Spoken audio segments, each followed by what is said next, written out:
The ship is now resting exactly where it landed 2 hours ago, and so far there is no sign of life from inside it. Troops have been rushed across the Potomac River from Fort Myer and have thrown a cordon around the ship. They're supported by tanks, artillery, and machine guns. Behind the police lines, there's a huge crowd of curiosity seekers. The Army has taken every precaution to meet any emergency which may develop.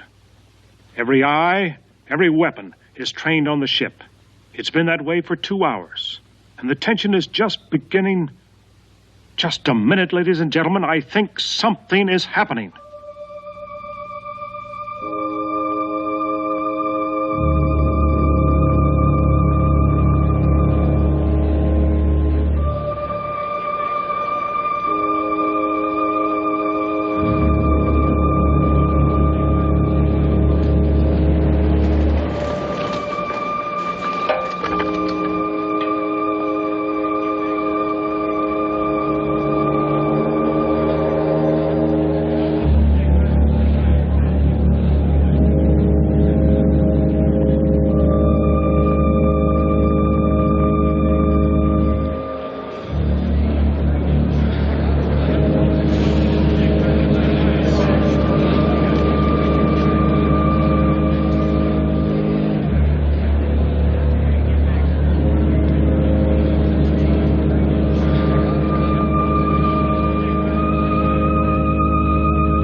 We have come to visit you in peace and with goodwill.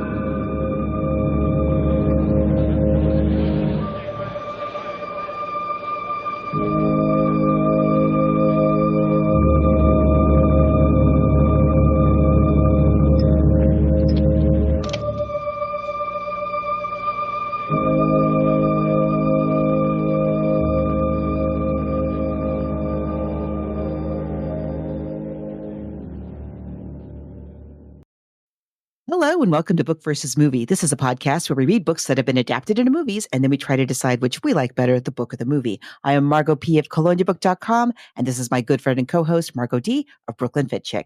Hi, everyone. Oh, I made it through the intro. Woo! Okay, I'm just going to warn you all. There's construction going on at my house and it's maybe 8 feet away from me. They're drilling. So it's just we might be hearing a little bit of that. So welcome. It's finally October. I can't even tell you how excited I am for it to be October, even though I was just telling you out there, I was in triple digits yesterday of heat. But October is my favorite. Same. Here at Book versus Movie, October was when we do spooky, creepy, maybe a little sci-fi. And we've been doing the show for 10 years. So we are constantly looking for suggestions. We try to give you a brand new episode every single week. Here are the rules. If you're new, maybe you just love this movie like we do. Spoiler alert. Yeah. The rules are as such. We will consider any movie that has been adapted from any literary source so long as A, the movie is streaming on a major platform, or B, the source material has to be very easy to get our hands on. Like today's was, I found it for free on the internet. I found it in some archive. It was very easy to find. Mm-hmm. So we will talk, if it's been adapted from a novel, or a novella or a nonfiction book or a magazine article, a song. I was thinking this morning about we've done quite a few movies adapted from songs. And we have something fun coming up in November. So those are the rules. They're it's pretty open. So if you have suggestions, if you want to meet other listeners of this podcast, there's a few places where you can do that and interact with us on the internet. We do have a basic Facebook page. Be sure to like it, but we're much more interactive in our private Facebook group. You type in Book VS Movie Podcast group in Facebook and ask to join. And we really do just talk about books and movies there. And we have a list going of all the past shows and all the ideas that people have. It's pretty exciting. We're also on Twitter, Threads, and Instagram. And at all those places, you spell out book versus a movie. And then we have an old-timey email. You spell out book versus movie podcast at gmail.com and give us your suggestions. Or if you would like some stickers, we'd be happy to send you some stickers in the mail. Just send us your address via the email. And if you really enjoy the show and would like to help keep us in books and movies, you can also support us on Patreon. Right. Patreon. As Margos said, we've been doing the show for 10 years now officially. I can't believe it, by the way. We just had like our anniversary on Twitter. I was like, oh my God, 10 years. Anyway, we are putting all of our episodes from 2021 and then previous to that on the Patreon wall. Recently, we put up there Elvis and Me, In a Lonely Place, The Parent Trap, The Invisible Man, Invasion of the Body Snatchers. Coming up is The Picture of Dorian Gray, The Bad Seed, and Sleeping Beauty. All of those are on the Patreon wall. Oh, also in October, all of our Stephen King episodes will be for free on our Patreon page. So you can go check that out for yourselves. We want to thank Ben, who recently joined us. Thank you, Ben, for supporting us. We really use the money just for the books and the movies. We're a very small show. We keep it contained. And also another way you can help us out is with a review wherever you get your podcasts. If you can leave us a few stars or just tell a friend about the show. Any of those things would be really helpful. So today we are kicking off our 10th October. Yes. Oh, wow. I think our October theme month is one of the first ones that we did. It was one of the first theme month concepts that we started. So we've done a lot of spooky, scary, creepy movies over the years. Today we're doing The Day the Earth Stood Still. We're not doing the Keanu Reeves one, which I still have not seen. Did you watch it? I watched it last night. You didn't miss anything.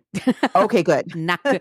Keanu Reeves, when people make fun of Keanu Reeves' acting, they mean what he's doing in that movie. Oh, no. Very stiff. Though the robot is kind of cool. I will say that. The robot is really cool. But other than that, yeah. So we'll get into this fascinating and extremely influential movie in just a little bit. But before that, we're going to talk about the source material, which is a short story called Farewell to the Master by an author named Hiram Gilmore Bates III. Harry Bates was born in Pittsburgh in 19. He was an early adopter into pulp magazines. He worked for several of them. One of them was called Clayton Publications. The original story for this occurred in Astounding magazine. It's Astounding Science Fiction, and that was in October 1940. His big thing I found out about Harry was that when it came to science writing, he was really concerned with it being accurate to science fiction writing, excuse me. So it was something he really focused on, whereas other writers were about, plot and relatability and stuff. He was much more focused on, was this actually possible? Like he tried to really kind of make it, have it grounded in real science to make it more appealing to people. So this is his most well-known work. He worked in the industry for many years. Unfortunately, by the time he was 60, he had a problem with rheumatoid arthritis.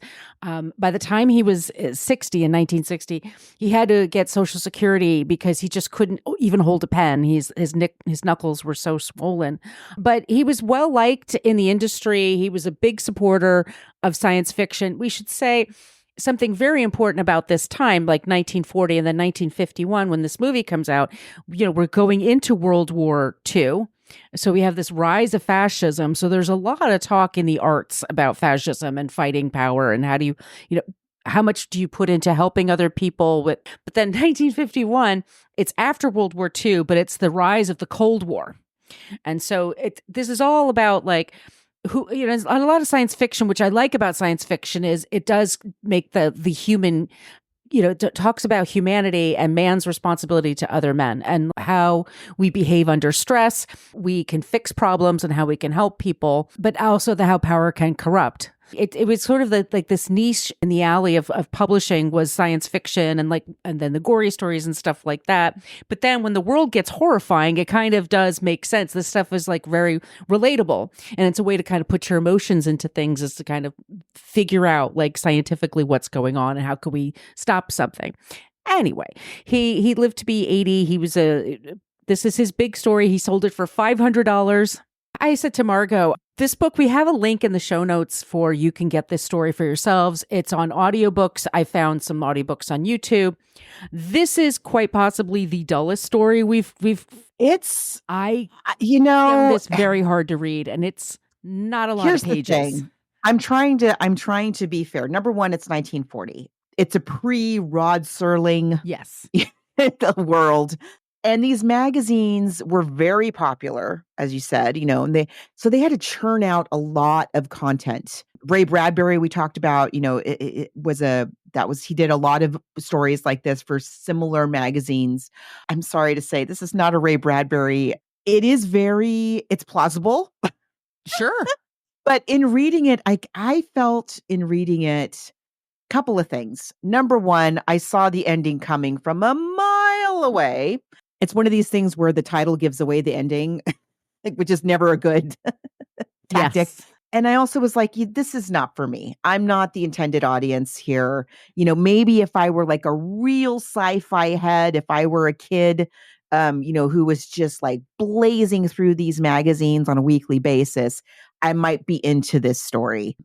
We'll talk about the plot points of the source material because it is very different than the movie. But I can see, though, also, over the years, like thinking about the concept in a similar vein. Again, I'm going to bring up Jaws yet again, where you're like, well, there's an interesting idea in there. That interesting idea then gets, put in the right hands, gets fleshed out into a movie length story. But the plot of the original story is extremely simple. And actually the movie plot's pretty simple too. It has the movie has much more, I feel like it has much more of a message. Oh, absolutely. So let's talk about the original story. Again, this is pre-World War II. So we really must bear this in mind. So this is pre the atom bomb, pre a lot of technology that we take for granted. This is very few people even had telephones. Some had radios. And, it's a very, very different United States that we're talking about here. So when we're talking about like state of the art science, it's not at anything remotely like state of the art science when the movie's being produced. Mm-hmm. Our narrator, he's a reporter. He's a photojournalist, lives in the capital, Washington, D.C. He covers the news beat. It's okay. Did you hear that? Yeah, it's okay. He covers the news beat there. So naturally, he is the one to cover when a spaceship lands in our nation's capital. And this, I think, is a very interesting comment on our culture. This did pique my interest, I must say. So these aliens could have landed at any capital or any country on the planet. Where do they land? They land in the United States. And even in 1940, we kind of love our guns. We're kind of in love with our guns here, right? So this spaceship lands. There's military there. There's police there. There's the people are there. They want to see looky-loos. The spaceship opens up and out walks this alien. In the story, he's called. Oh, no, sorry. The alien's name is the same as in the movie. His name is Klaatu. Mm-hmm. And he's like, I am Klaatu. I come in peace. And right away, what happens in the capital of the United States? Somebody shoots him and he dies. Yeah. He like barely says, I'm here. I mean no harm. Pew! No more Klaatu. Then out comes this big robot. And I think maybe he introduces the robot. The robot's name is Newt. Yes. G-N-U-T. Yes. In the story, not Gort as in the movie. Gort, I think, is easier. Ganut, who knows? But anyway. Oh, I was going to say, robot. I listened to an audio. Robot. So I listened to an audiobook and how'd they pronounce it? Gunt. And I'm like, no, it's G-N-U-T. It's Newt. No. It's G-N is It's definitely not spelled that way. Yeah. Yeah. Interesting. Yeah. Huh. Okay. So the robot observes that the Klaatu has died and freezes in place and does not move for just freezes solid. And so everybody assumes, oh, Klaatu, this is Klaatu's robot. And now that Klaatu is gone, the robot has gone dormant and has no purpose. And so it's just sitting there silently. Our narrator, the photojournalist, continues to observe. It's like, it reminded me of Men in Black, where they talked about the World's Fair with the dome and, with the sphere and the obelisk kind of thing. And people just assume that they're just these stationary things and they turns out they're spaceships. So it's similar. This robot is so still and the spaceship is still there. People just kind of regard them as they would statues. They don't really think that anything is really going on. I'm trying to make this shorter. The photojournalist notices little variations when he comes back to check on the robot. Like the robot's in a slightly different position. Right. Than or seems to have moved. And he's a photojournalist, so he's taking pictures and he figures out like, yeah, something's going on. So he stays overnight to observe the and I think they build like a museum around the robot, right? And the so spaceship. Heavy they can't lift the robot, or it's like 8 feet tall, this robot. Yeah. And it doesn't have eyes. Right. And it's naked except for like a loincloth kind of thing covering it. It's just a very odd thing, but like Margos said, it reminds me of weird. Rosie on the Jetsons. Remember when she would shut down? So this, yeah, very that. Yeah, it shuts down, and it's so heavy that they can't lift it. So it's DC. They're like, let's make a museum. You know, that's you and I've been to DC. They have tons of museums there. So he notices that it's just incrementally, but it is the nude is moving. So he sneaks onto the ship. And then he records what's happening there. Yes. He observes that. So he hides out overnight, haunted house style. He observes that every single night, the robot comes to life and goes into the spaceship and does something. And then comes back out and assumes, something close to what its original position was and goes back to being dormant. And so one night, when the robot goes into the spaceship, he follows Cliff, our journalist, follows the robot in. Can't really make sense of what all is going on. Is it the robot is trying to restore life to Klaatu? Is that how it goes? I'm suddenly not remembering. Yeah. Because at this point, there's a lot of, like Margot said, there's a lot of science gobbledygook. To me, it's gobbledygook, but I'm sure it's all very plausible and can be proven. And it's all according to existing principles. I think he sacrificed dialogue and character in the pursuit of that. I think because there's just, I can't tell the difference between Klaatu and Cliff Sutherland sometimes. There's this plot point about before they shot Klaatu, for which they are very apologetic. And they're like, that we are deeply ashamed that this happens. We're so sorry. Before Klaatu is shot, someone makes a recording of Klaatu's voice.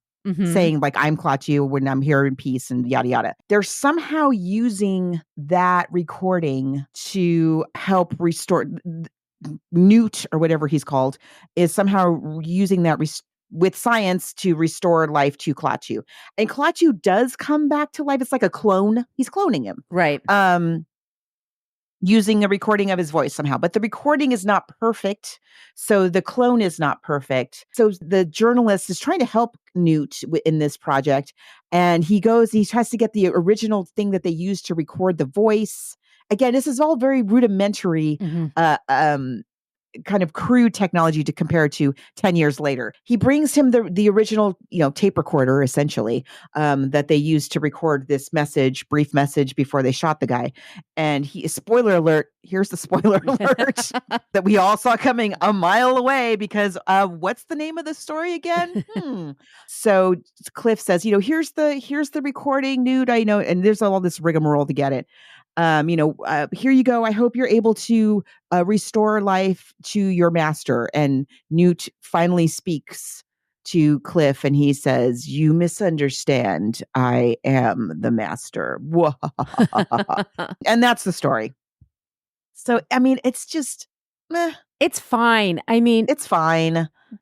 Back then also, like Marlowe said, these were very popular. Monthly magazines were very heavy. They were larger and they were very heavy with all ads. So this was like on page 40. It wasn't even like a cover story. It does fine. It's like I said, it's 1940 and then America, we go to war and we have our war pictures and things like that. And then the war is over. We have this rise in science fiction going on. And we have, because of the war, huge leaps and bounds in technology and science that have happened. Right. Humongous. Which does happen, unfortunately. That is like what happens if the technology does change and gets more impressive. So Fox is looking at properties and they're looking at short stories and books and plays and things like that. And somebody in the story department says, hey, I read this one time a short story. What do you think? Do you think we can do something with it? We should also say that science fiction movies weren't popular. Okay, this is one of the first, if not the first, so that's like a major release. That's a major studio release. So because these pulp magazines, as we said, they're churning them out. They're kind of for kids and for adults, but a certain kind of adult. So the movies, I saw that there weren't science fiction movies up until this point. There were, but they were, I'm just going to keep talking. They were more like a B movie type of a thing. So this is really one of the first, I think. Yes, so, right? Absolutely. Like where we put a real budget behind with real like established stars. I did not know that. Looking at the poster of this film, I think is doing us a disservice. First of all, this always drives me nuts. The scene on the poster like never happens in the film. When he's carrying her? Or you mean where he's carrying a blonde half-dressed woman. Right. Who is not in the movie. There's no such woman in this movie. Did everybody have to do that after King Kong? Like, did they all have to have like some version of that? I guess. So if you're looking at the poster, it looks like there's this robot who comes down from outer space. He steals beautiful women and takes them back up to space, or I don't know what all. Which is not his thing. That's not his thing. He's not into that. So it's a totally different thing. So, but anyway, boy, was I impressed by this film. Yeah. Do we have a trailer? Yes, we do have a trailer. Let's talk. We'll play the trailer right now, and then we'll talk about this amazing movie.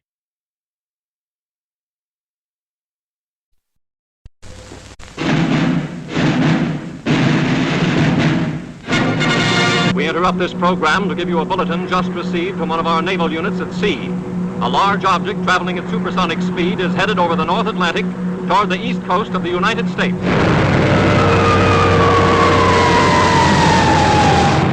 Ladies and gentlemen, this is Drew Pearson.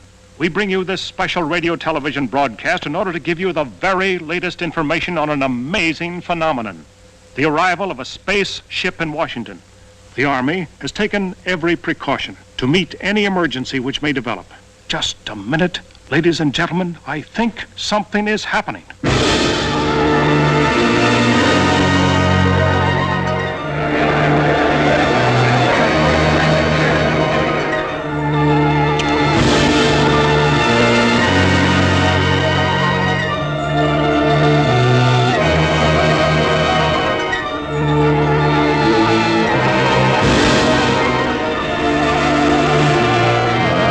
I came here to give you these facts. But if you threaten to extend your violence, this earth of yours will be reduced to a burned out cinder.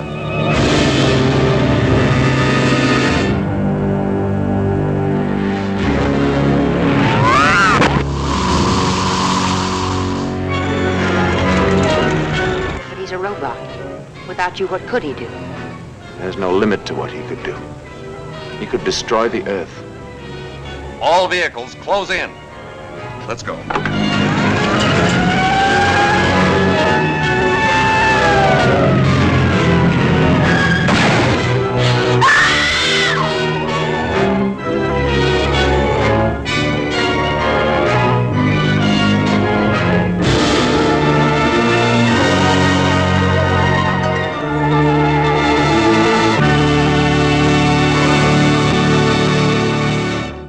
It's 20th Century Fox is our producer. Our director is Robert Wise. We talked about him when we talked about The Haunting and West Side Story. And I was looking at some old documentaries, and he's apparently the nicest person that ever existed in all of show business.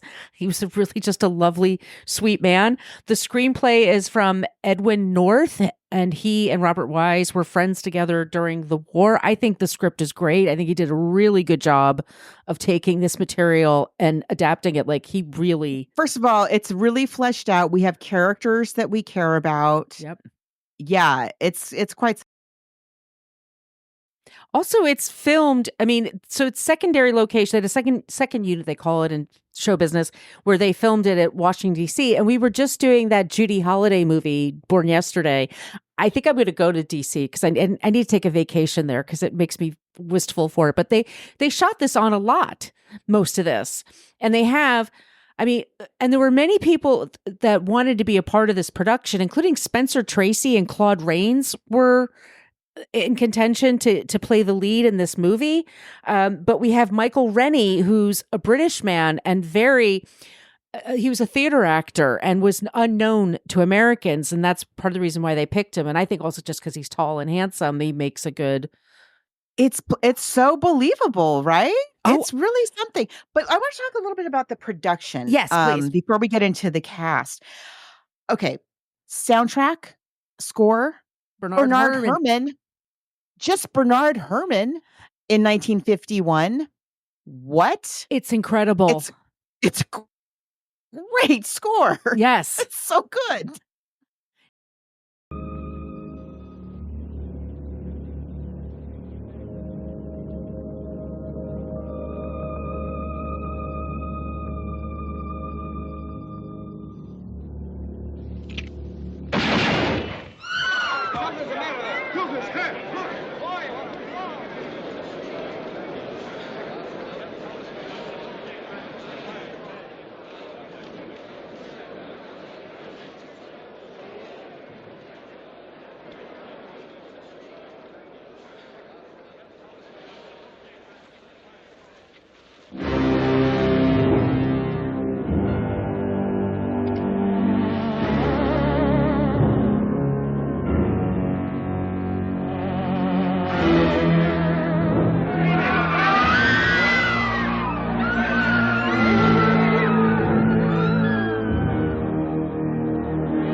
Oh, go ahead. Danny Elfman said that this was like the first soundtrack that he owned as a kid and like obsessed about it. It's and brilliant. I get it. Yeah.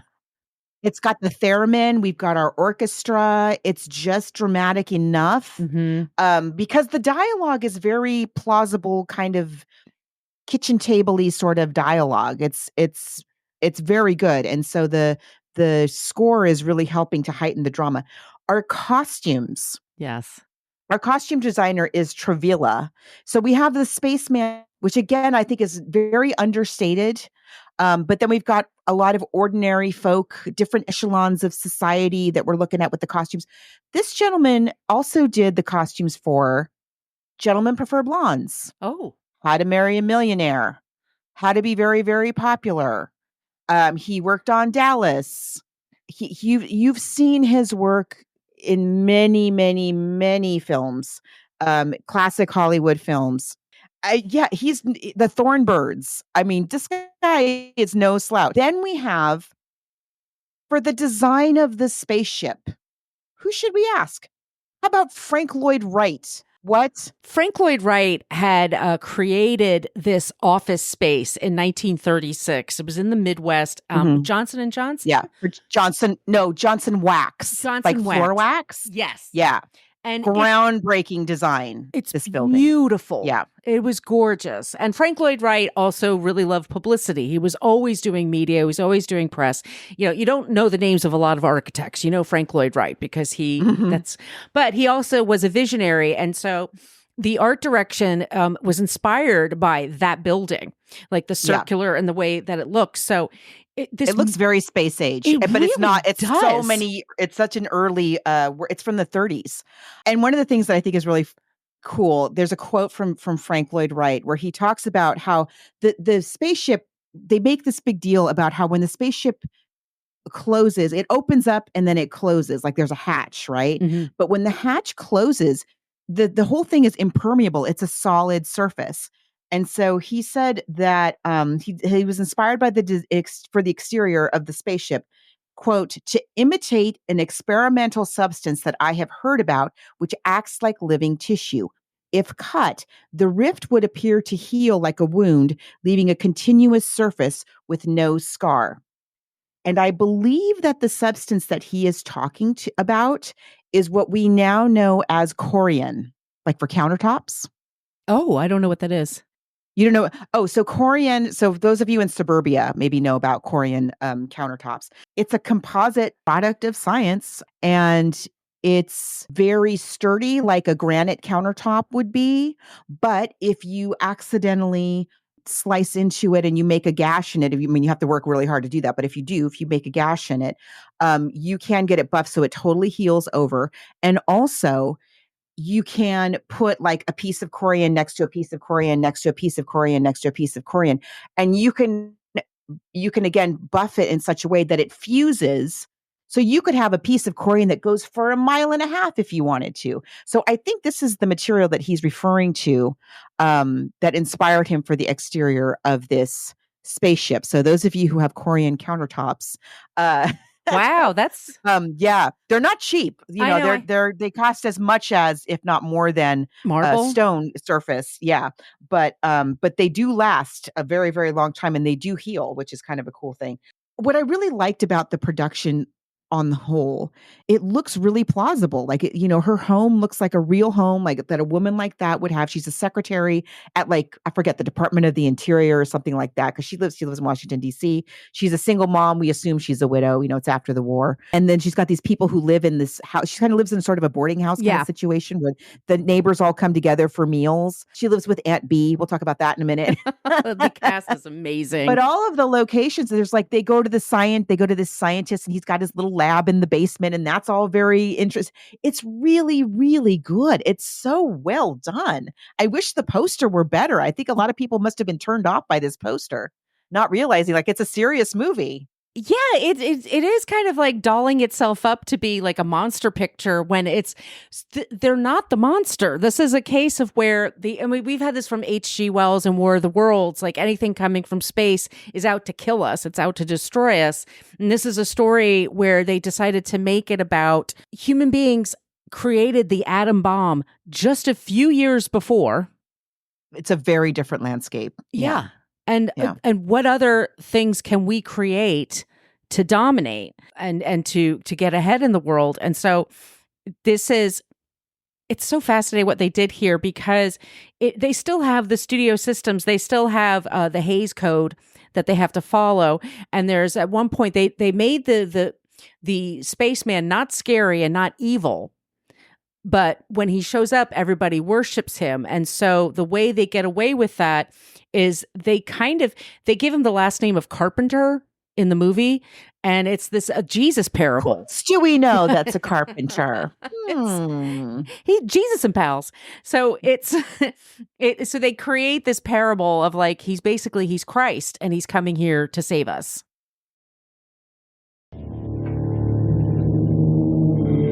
I am leaving soon, and you will forgive me if I speak bluntly. The universe grows smaller every day, and the threat of aggression by any group, anywhere, can no longer be tolerated. There must be security for all, or no one is secure. Now, this does not mean giving up any freedom, except the freedom to act irresponsibly. Your ancestors knew this when they made laws to govern themselves and hired policemen to enforce them. We of the other planets have long accepted this principle. We have an organization for the mutual protection of all planets and for the complete elimination of aggression. The test of any such higher authority is, of course, the police force that supports it. For our policemen, we created a race of robots. Their function is to patrol the planets in spaceships like this one and preserve the peace. In matters of aggression, we have given them absolute power over us. This power cannot be revoked. At the first sign of violence, they act automatically against the aggressor. The penalty for provoking their action is too terrible to risk. The result is we live in peace, without arms or armies, secure in the knowledge that we are free from aggression and war, free to pursue more profitable enterprises. We do not pretend to have achieved perfection, but we do have a system, and it works. I came here to give you these facts. It is no concern of ours how you run your own planet. But if you threaten to extend your violence, this Earth of yours will be reduced to a burned-out cinder. And this is something you and I, growing up Catholic Yes. in the Cold War era, this is something that we constantly. I had a Sunday school teacher and a Catholic school teacher to have this essay exercise. If Jesus Christ were to come to our world today, what would he say about such and such? What would he say about nuclear war? What would he say about this or that? And this is very that. It's like if Jesus were to come back and it's now a post-nuclear, post-World War II world where the US is in charge of a lot of stuff, what would he make of our world as the Cold War is brewing? Which is good. I mean, I think it works. I think it works super well. My parents were that generation that had to do those drills, those bombing. Well, they have different drills nowadays, but they had the bombing drills, and so there was that fear of like, and that's what the space race is all about.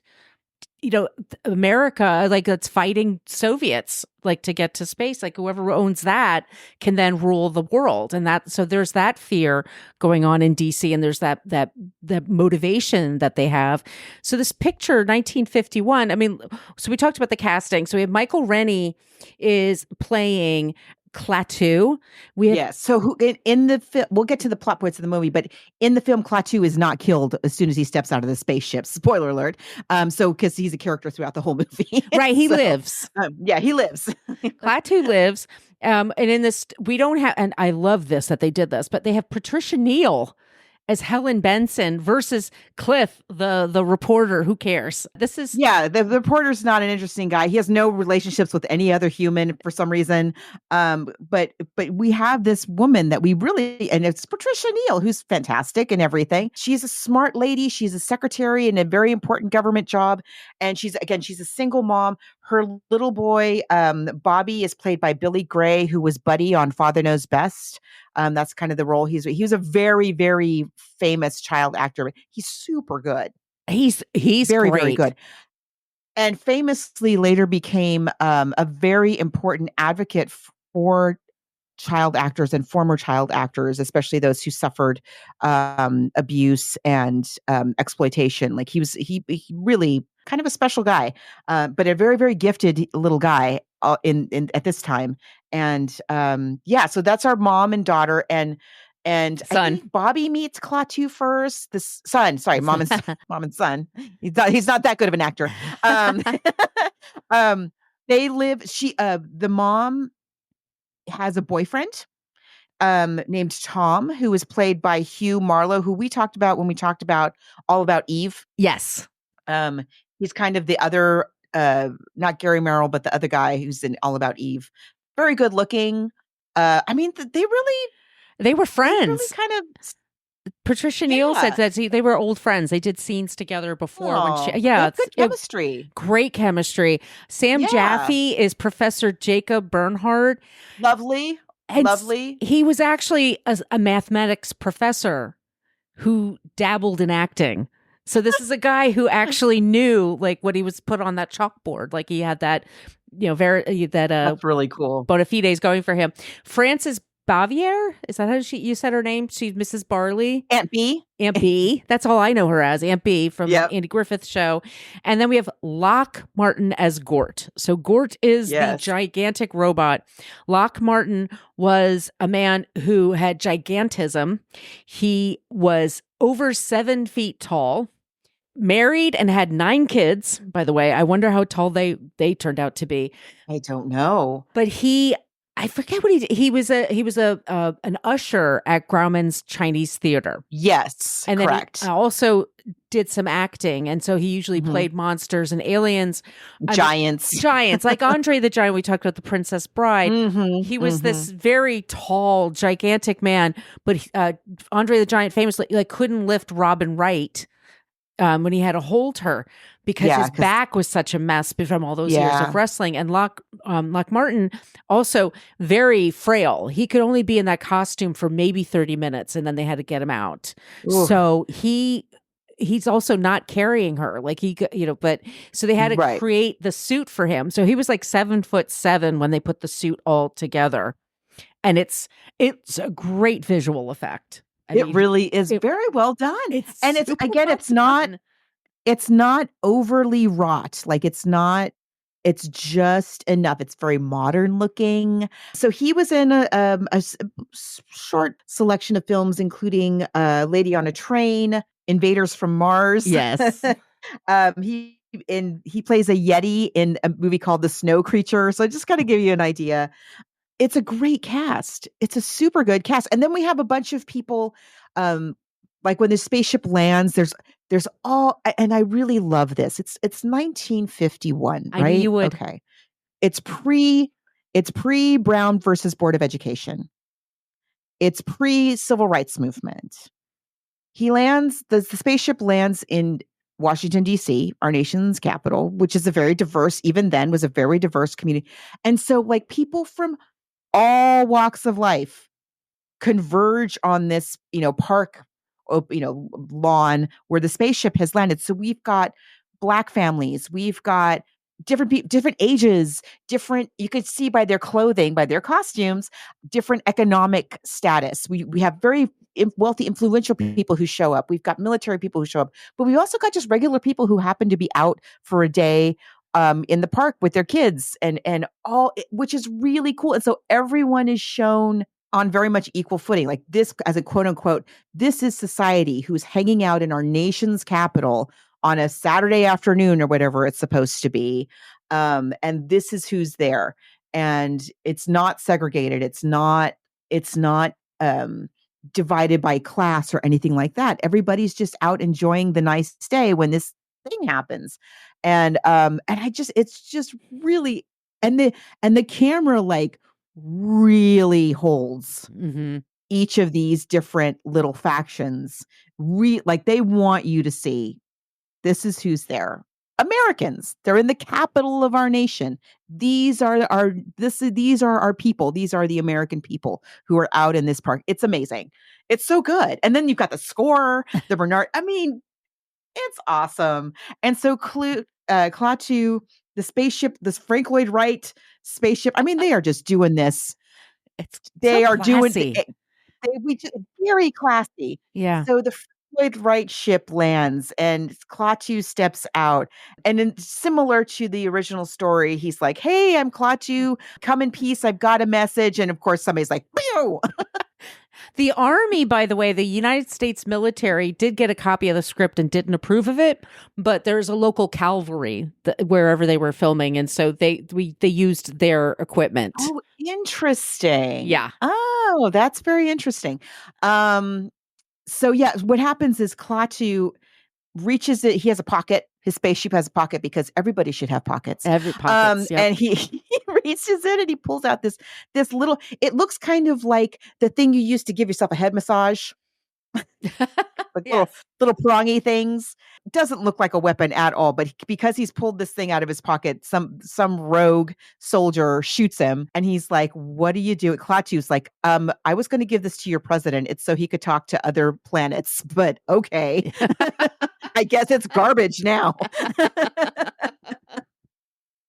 But he's only shot. He's not killed. He's shot, but he's not killed. And he's taken to Walter Reed Hospital. Unlike in the story, here's where we immediately diverge away from the original story. He heals instantly because he's a magical spaceman. And they're like, but we can't let everybody know. Like everybody saw that the spaceship landed. Everybody saw that the spaceman came out and got shot and was taken to Walter Reed Hospital. But we can't let him be out in the public around like humans. But he's a magical spaceman. So of course he gets out. Yeah.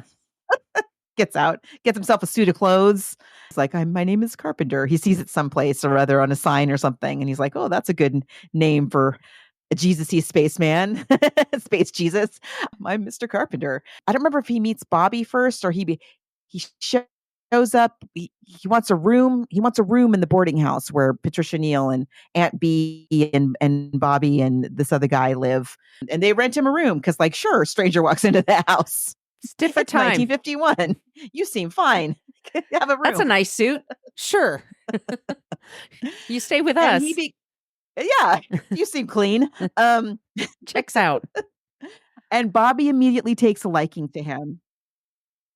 They know at this point that the spaceman is on the loose because the government is looking for him. And so Bobby becomes friends with him. Bobby suspects that Klaatu, aka Mr. Carpenter, is some kind of like a FBI agent who's looking for the spaceman. He doesn't realize that this is the spaceman right away. And so we get some really nice interaction of him and Bobby, Klaatu and Bobby, like painting the town. They're hanging really out cute. in DC and having a great time. And they're great friends. I really kind of appreciated that Helen and her boyfriend Tom, like Tom gets a little jealous of him because Tom really wants to woo her. Like Tom wants to marry her and bring her to Chicago. He wants to marry her and she's like, I don't know. I got to think about it. I love her. Yeah. She's so strong and she's just her own person. And Bobby is like looking for a father figure. I think he likes Tom fine, but you know, this new guy's kind of super fun. He's taking him out of school and they're just like you said, they're just painting the town red. And I love everything that they go to the Lincoln Memorial and they go to the Arlington Cemetery. I mean, these are very important places. So that's the thing is Bobby's father is buried at Arlington Cemetery. So again, this is right after World War II. It's very fresh for people. So Bobby, this little boy, talks to this alien. We know he's an alien about like, what does Arlington Cemetery mean? And what does it mean that these people, Bobby's perfectly healthy father was instantly, struck down and it's really, really good. There's this plot point that Klaatu has a message. He's got, very Jesus-y. So Space Jesus has a message for us, but he doesn't want to tell just anybody because we don't want to waste his time. He wants to talk to all of the world leaders at once. And when he's in Walter Reed Hospital, there's somebody from the president's office who comes to see him. And he's like, I have a message. And the guy's like, great, I'm the president's guy. Tell me, I'll take it over to the president right now. And he's like, no, I need to talk to all of the leaders at once. Can you get all of the leaders? Just put them all in a room so I can talk to them all at the same time. And the guy's like, actually, it's the beginning of the Cold War. And we just had this World War. So we don't all really get along that great. That's kind of a tall order, Mr. Space Guy. There's no Zoom in 1951. There's no zooming in. No. We're not going to fly in. And he's like, and also Klaatu, and this is really cool too. Klaatu goes, what about this United Nations I heard about? Which is cool. And the president's guy was like, yeah, there's that.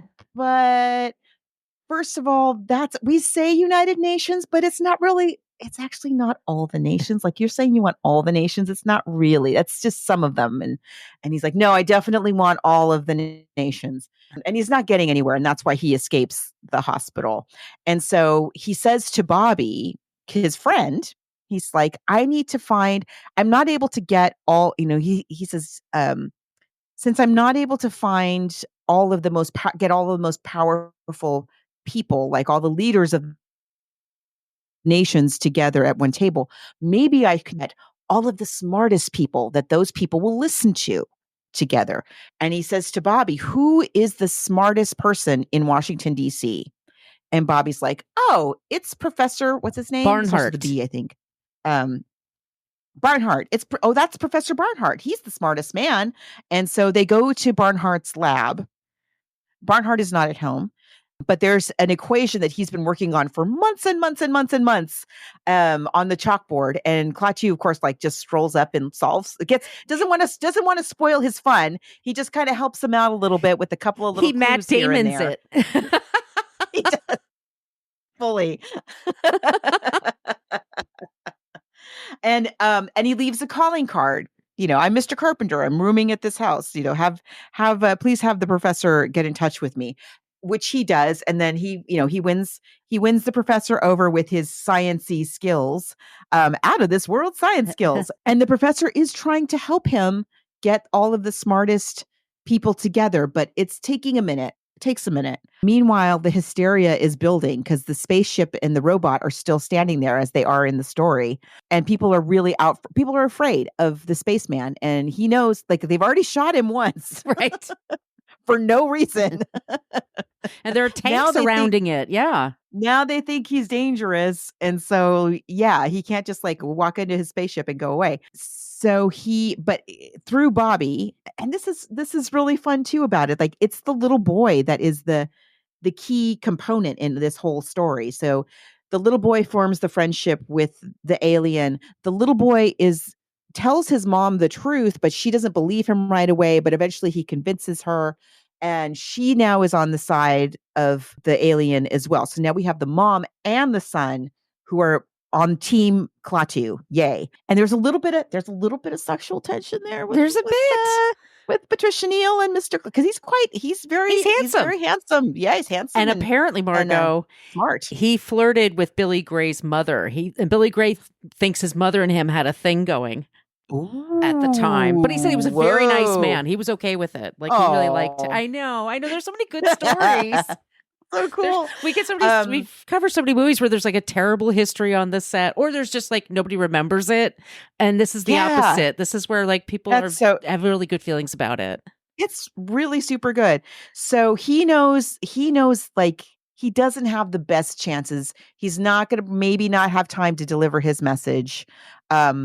He does eventually deliver it. They get as many of those guys together, those smart guys together as they possibly can. Professor really is trying. He's making a lot of calls.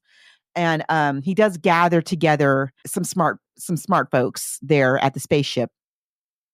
Klaatu tells Patricia Neal that if anything happens to him, aka if they shoot me again, because I'm here in the United States, you guys seem to like to you love shoot your me. guns, your Second Amendment people. He says, all you need to make sure that you give this message in my language, give this message to the robot. Otherwise, he's going to destroy everything. Just so you know, he's kind of fond of me. And unless you give him this message to stand down, he's not going to stand down. He delivers his message to the smart guys, to the smart people, which is basically, hey, humans, what are you doing with this nuclear stuff? You got to stop messing around.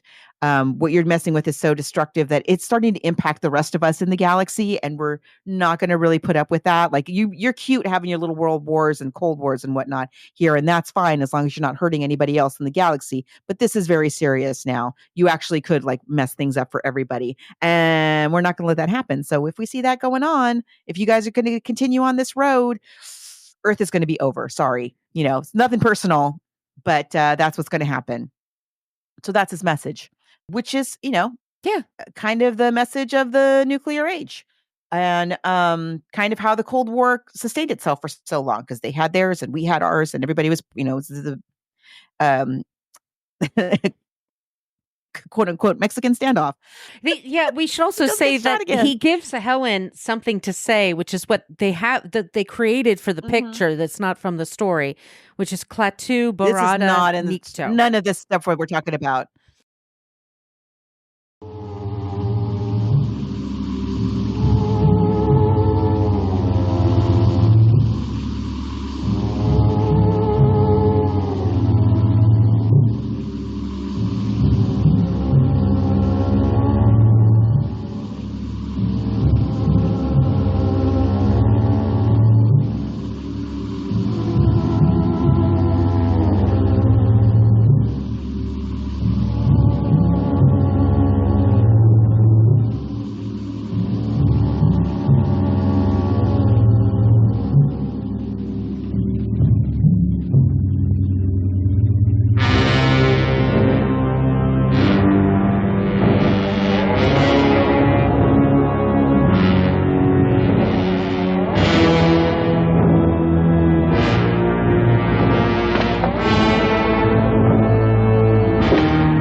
Nikto. Klaatu. Barada. Nikto.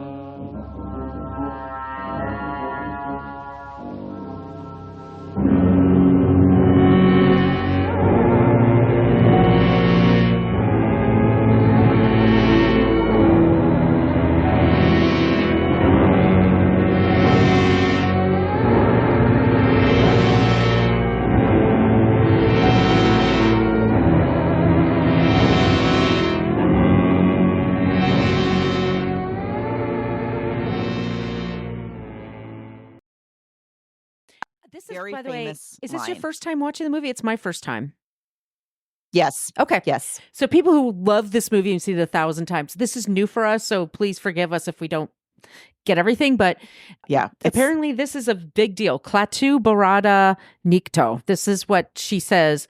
She's saying it to Gort. Gort. His name is in the Sorry, movie, y'all. the robot. She says Yes. that to Gort, and that shuts Gort down. That keeps him from shooting people and destroying everything. Like she's terrified when she says it to him. Like when Patricia Neal Yeah. like sneaks onto the ship and she has to, because he's been shot again. You're right. And so she's saying, Gort, no, don't blow people up. It's okay.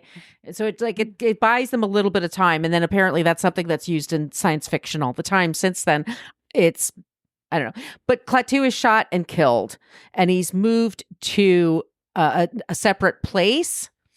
And then, but then Gort, who at one point, Gort takes her onto the ship, and it's with strings and stuff to help him. And you could apparently see on the costume in high def, you could see where they have the seams, but normally you can't. I mean, these costumes are incredible. They really are. They look amazing. But anyway, they retrieve his body to bring it back. And then this, as you know, it's very Jesus-y. Like Jesus is being revived, and he is resurrected for a brief time. He knows like, it's only like for a our bit. Mr. Jesus. Right. He basically says, and this is, your choice is simple. Join us and live in peace, or pursue your present course and face obliteration. We shall be waiting for your answer. And then he takes off. And we have all over the world. I mean, by the way, they call it the day the earth stood still, because there's at one point where he has the power to stop everything happening on Earth. So no machines are working. The only things is like the hospitals and planes flying, they can keep going, but everything else, all the cars, everything stops. So people, telephones, radios, all of that. So that's like the point where he's able to transmit his message to everybody. And we understand that they show us these vignettes around the world, in Russia and France, all over the world, that you see like remote people in like a little village hut, and they're like, it's the spaceman. And they're having wine and everybody cheese. knows about it. It's Paris, like, whoa, but get it back. French one is hilarious. Ho ho ho. L'espace, l'homme d'espace. Ils sont fous. So yeah, that's the end of the movie. I mean, they're basically saying that you're blowing yourself up, and that's going to actually affect everything here. So y'all need to keep a tamper on that. And this is like Gort. Gort is like the purpose of Gort is that Gort is a huge robot that can witness everything, that keeps its eye on what's going on planet. They put them on all the planets in the universe, in the solar system, whatever you want to call it. And this Gort knows where all those things are happening. And so he's going to keep an eye on what we're doing. And so they're going to, if we screw up and we start another world war, they're going to finish it for us. That's the idea. Like, you think you're in power, but ultimately we have the power to blow up the world if we want to. And this is very new for 1951 for movie-going audiences. Like, you and I grow up and it's Star Wars and all these, like, there's always a science fiction movie happening. There's always like sci-fi on TV. This is years before Twilight Zone. This is years before all of that. I mean, this is, so I get it now. Like, it's a precursor to all of that. The art that comes out during the Cold War, and we had so much music devoted to Russians and movies about Russians invading us. I mean, just so much of that. And they're saying, like, yes, okay, we understand that there are threats and you do need to protect yourself, but if you're overdoing it, you're just going to blow everything up for everybody. And so what does that get you? That's the point of the movie. It's great. And it's great. It's really well done. It looks amazing. It looks really good. It looks current. I was just stunned. Because I was expecting, based on the poster and based on the story that we read, I was ready for like pulpy. You can see the strings holding the spaceship. Yep. I knew Patricia Neal, and I was like, I don't know what she's doing in this thing, but okay. From the very first scene, I'm like, whoa, wow, huh? Look at that. Look at you, the day the earth stood still. This is great. The acting is great. The dialogue is really great. Good. It's really believable. The special effects are really good. I was just completely blown away by this. And I was like, why wasn't it nominated for all the awards? 1952 is when they would have the Academy Awards in March. It was An American in Paris, A Streetcar Named Desire, A Place in the Sun, like really good year for movies going on. One of those years. Yeah, one of those years. All the actors and directors are back from the war. It's really great. I'm so surprised. But then like when people now say that that they're huge fans of this movie, I totally get it. And this is one of the top robots in movies ever created. And I loved it. I thought it was amazing. Klaatu, Barada, Nikto. Thank you from the bottom of my heart. They created a language. It's amazing what they did. Very impressive. They did everything right. They really took their time and really thought about every little detail. And you can tell it's every little detail about the poster. Who was asleep at the switch when we made this poster is what I want to know. It reminds me of The Creature of the Black Lagoon. Yeah. The Creature from the Black Lagoon. Is that what the proper title? It looks a lot like that. It's like a universal picture, which I'm not putting it down, but I also have the same brain when I see that kind of a film is. No, this is much smarter. This is a very smart movie. Mm-hmm. I bet it was really fun to watch in the movie theater. I'm sure it must have been. It's like at Radio good, City guys. or something like that. That would have been amazing. I love it. I love it. I can't believe this is so not my thing, but I really like this film a lot. Yeah. A lot. That's what we do this show. It's sometimes it's just to try something new. It's good for you. I'm going to be honest. I put off watching it. I was like, oh, I got to watch The Day the Earth and stuff. And then like literally from the opening scene, I was just, whoa, what? Oh, wow. It's because this short story is not great, y'all. It's not even a tie for me. It's not a struggle. No, not even close. I never want to read this again. No, I won't be reading that story again. God bless him. I mean, what you did, sir, and your service. It's a great story. I love sci-fi, all that, but this movie is like 1,000 times better. It's fantastic. I'm not a sci-fi person, and I really enjoyed it. I really, really liked it a lot. Okay, so clear winner this week. Yes. Far and away movie. What are we doing next in October? Well, we do love our Stephen King, but our Stephen King that we cover is not as gory as other people would. Margot is not. I really have to draw the line. Yes. I really must.